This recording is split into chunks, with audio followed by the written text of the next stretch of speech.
नमस्कार दिल्ली, स्वागत आप सभी का इस विशेष बुलेटिन में। आपके लिए मैं दिल्ली का ये स्पेशल बुलेटिन इसलिए लेकर आया हूँ कि इस समय मैं आपको सुबह के समय की ये राडार की ताज़ा तस्वीरें हैं। इस समय आप देख सकते हैं कि दिल्ली के ऊपर ज़रूर कुछ बादल बने हुए हैं गरज वाले, जिनसे बारिश की संभावना है, जिसमें हम कह सकते हैं कि जो मुख्यतः प्रभावित इलाके होंगे, उनमें उत्तर प्रदेश का इलाका शामिल है। उत्तर प्रदेश का जो उत्तराखंड से तराई क्षेत्रों से सटा हुआ क्षेत्र है, वो विशेष रूप से शामिल है। इसमें मुज़फ़्फ़रनगर और बिजनौर, मुरादाबाद, मेरठ तक भी कुछ बादल यहाँ देखे जा सकते हैं। सहारनपुर में भी बादल देखे जा सकते हैं। लेकिन दिल्ली एनसीआर में आप देख सकते हैं आसमान यहाँ पर पूरी तरह से साफ़ है। यहाँ पर कोई क्लाउडिंग अभी ताज़ा फ़िलहाल नहीं है और मौसम पूरी तरह से साफ़ और शुष्क बना हुआ है। उत्तर-पश्चिमी दिशा से शुष्क हवाएँ चल रही हैं। आगे बढ़ने से पहले अगले 48 घंटों के दौरान दिल्ली में किस तरह से रहेगा मौसम, ये बात करने से पहले एक बार नज़र डाल लेते हैं दिल्ली के कुछ क्लाइमेटोलॉजिकली सिचुएशंस पर, यानी कि दिल्ली में अप्रैल में कितना तापमान रहता है, कितनी आमतौर पर बारिश होती है और रिकॉर्ड क्या रहे हैं। तो रिकॉर्ड की बात बाद में करेंगे, पहले हम क्लाइमेटोलॉजिकली देखते हैं कि औसतन क्या मौसम अप्रैल के महीने में होता है। आप यहाँ देख सकते हैं ये दिल्ली का जो पूरे साल का दिल्ली के सफदरजंग मौसम केंद्र पर पूरे साल में रिकॉर्ड किया जाने वाला अधिकतम तापमान है।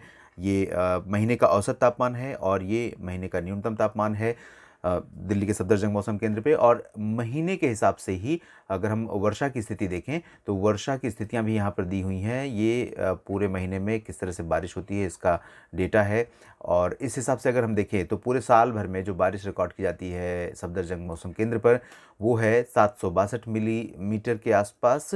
और इसमें सबसे ज़्यादा रेनिएस्ट महीना होता है अगस्त का। अगस्त महीने में सबसे अधिक, पूरे साल में सबसे ज़्यादा वर्षा रिकॉर्ड की जाती है और वो डेटा है तकरीबन 232.5 मिलीमीटर का। ये डेटा है जो अगस्त महीने में रिकॉर्ड किया जाता है।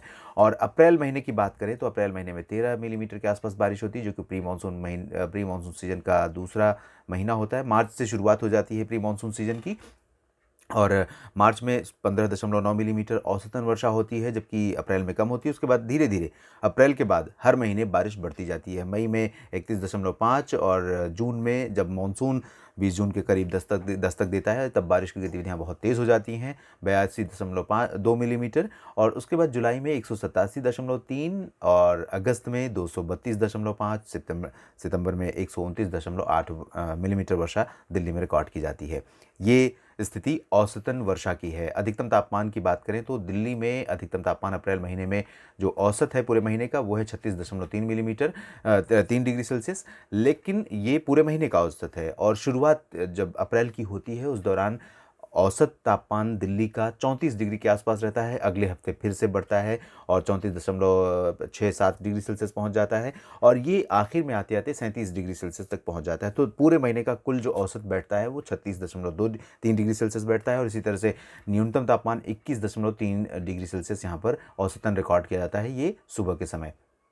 ये पूरे महीने का औसत है और इस समय दिल्ली में न्यूनतम तापमान काफ़ी अच्छा नीचे चल रहा है सामान्य से, और जिसकी वजह से मौसम काफ़ी सुहावना है। तो ये स्थिति अभी की है। और अगर हम जो डेटा है पूरे रिकॉर्ड की बात अगर हम करें तो रिकॉर्ड की बात में सबसे पहले बात करेंगे कि सबसे ज़्यादा बारिश जो है दिल्ली में किस समय रिकॉर्ड की गई अप्रैल के महीने में। अप्रैल महीने में ऑल टाइम का बारिश का रिकॉर्ड है ये आपके सामने, और ये है तकरीबन अब से लेकर हम ये कह सकते हैं कि लगभग 40 साल पहले की बात है। 1983 में 16 अप्रैल को 134 मिलीमीटर वर्षा रिकॉर्ड की गई थी, जो बहुत बड़ा आंकड़ा है। ये ऑल टाइम का 24 घंटों की बारिश का रिकॉर्ड है ये दिल्ली एनसीआर में। इतनी बारिश आज से 40 साल पहले आपको देखने को मिली थी और ये बारिश की स्थिति है। और 24 घंटों की अवधि में पिछले 10 सालों के रिकॉर्ड की स्थिति अगर देखें 2009 से लेकर 2019 तक के, तो यहाँ पर आप देख सकते हैं 8 अप्रैल को 6.2 मिलीमीटर वर्षा रिकॉर्ड की गई थी, 12 अप्रैल को 5.4 और 5 मई को 24.6 मिलीमीटर वर्षा रिकॉर्ड की गई थी। 2016 में किसी भी दिन बारिश नहीं हुई थी पूरे अप्रैल में, और ये हाईएस्ट वर्षा का रिकॉर्ड है। हाईएस्ट मतलब जो भी साल आप देख रहे हैं 2009 से 2019 तक के, तो उन वर्षों में अप्रैल महीने में जिस दिन में सबसे ज़्यादा वर्षा रिकॉर्ड की गई उसके आंकड़े हैं ये। और इन 10 वर्षों में हम देख सकते हैं सबसे ज़्यादा वर्षा जो रिकॉर्ड की गई थी वो थी 2017 में 5 अप्रैल को 24.6 मिलीमीटर वर्षा। और इससे पहले जैसे हमने बताया आपको, ये सबसे हाईएस्ट वर्षा का रिकॉर्ड रहा है। और इस साल बारिश में अभी भी कमी है, क्योंकि बारिश की गतिविधियाँ दिल्ली में बहुत कम हो रही हैं। प्री मानसून सीजन जब से शुरू हुआ है, उससे पहले 2020 के मानसून से ही बारिश में लगातार कमी दिल्ली में आती गई है। पोस्ट मानसून में बारिश कम हुई और विंटर रेन भी बहुत कम हुई थी। जितनी बारिश होती है दिल्ली में उतनी बारिश नहीं हुई। इस वजह से बहुत सारी चीज़ें बिगड़ती हैं, पारिस्थितिकी पूरा तंत्र डिस्टर्ब होता है। तो ये स्थितियाँ यहाँ पर रही हैं।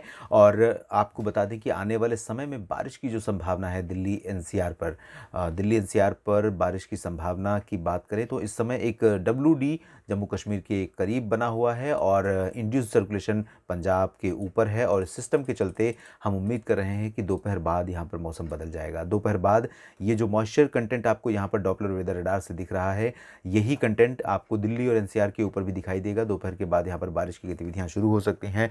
धूल भरी आंधी के और बादलों की गर्जना के साथ वर्षा के आसार रहेंगे इस दौरान। और ये जो स्थिति होगी ये कल तक बनी रह सकती है। आज 22 अप्रैल है। आज 22 अप्रैल के सुबह 9 बजे मैं आपसे इस तरह से बात कर रहा हूँ और आपको बता दूं कि ये 48 घंटों के दौरान इस तरह के मौसम की संभावना है। यानी कल भी 23 अप्रैल को भी इसी तरह का मौसम आपको देखने को मिल सकता है। तो धूल भरी आंधी, बादलों की गर्जना और लाइटिंग स्ट्राइक के साथ दिल्ली एनसीआर के लोग, नोएडा, गुरुग्राम, गाजियाबाद के लोग तैयार रहें। हो सकता है कि उन्हें बारिश मिल जाए, लेकिन आप ये भी कंफर्म मत मानिए कि आपके क्षेत्र में बारिश होगी ही। ऐसी प्रोबेबिलिटी है, क्योंकि उत्तर पश्चिम भारत के क्षेत्रों में हवाएं नमी लेकर आएंगी, तापमान पहले से ज़्यादा हो रहे हैं और ऐसे में जो क्यूमुलस क्लाउड्स होते हैं, थंडर क्लाउड होते हैं, वो डेवलप होंगे। और वो बादल जब डेवलप होते हैं तो वो कहाँ पर बारिश दे जाएंगे, किस तरफ उनकी दिशा हो जाएगी, बहुत एग्जैक्टली पिन पॉइंट कर पाना बहुत मुश्किल है। क्योंकि आप ये देख सकते हैं नोएडा और ये दिल्ली तथा गुरुग्राम, फरीदाबाद का ये जो क्षेत्र है ये काफ़ी बड़ा क्षेत्र है। इसमें कौन सा इलाका प्रभावित होगा मुख्य रूप से, ये देखने वाली बात होगी। इस बुलेटिन में अभी के लिए इतना ही। इसी तरह से बने रहिए, लगातार कोशिश रहेगी मौसम को ट्रैक करने और आपको अलर्ट करने की। थैंक यू, धन्यवाद।